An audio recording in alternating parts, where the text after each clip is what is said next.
मुझे एक साधारण लक्ष्य दिया था, शंग्रीला को ढूंढो और किरत लौटाओ। लेकिन जिज्ञासा ने मुझे एक आज्ञात राक्षसा का शिकार करने के लिए प्रोत्साहित किया, जो पूरे शंग्रीला पर राज कर रहा था। मैं अपने रास्ते और शंग्रीला के भविष्य को आपस में जुड़ा हुआ महसूस कर सकता था।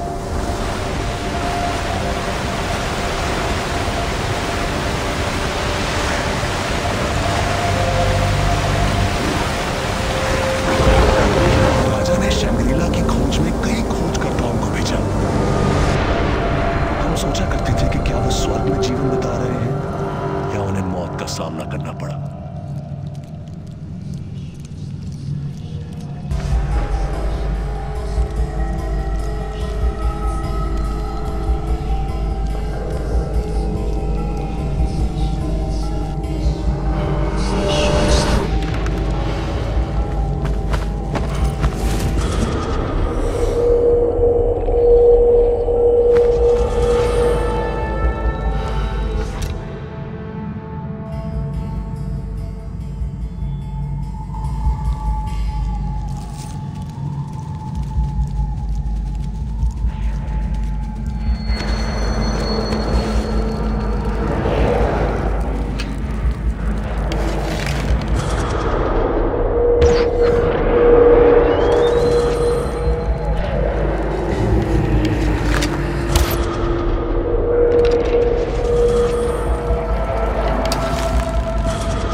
RJ, you've been out and about exploring Kyrat for a while now. Tell me, who lights all of those fucking candles? The country is in the grips of a civil war. An apparently monstrous dictator has the country on its knees, yet some industrious fool has put it upon himself to wake up every morning and go around lighting hundreds and hundreds of candles. Oh, I'm tempted to employ someone to go around blowing them all out again. Actually, I have a better idea. Gary! Gary! Put it down, this is important. Listen, candles are now illegal. What? Yes, all of them. Treason punishable by death. Thank you. And thank you, RJ. You just made my week.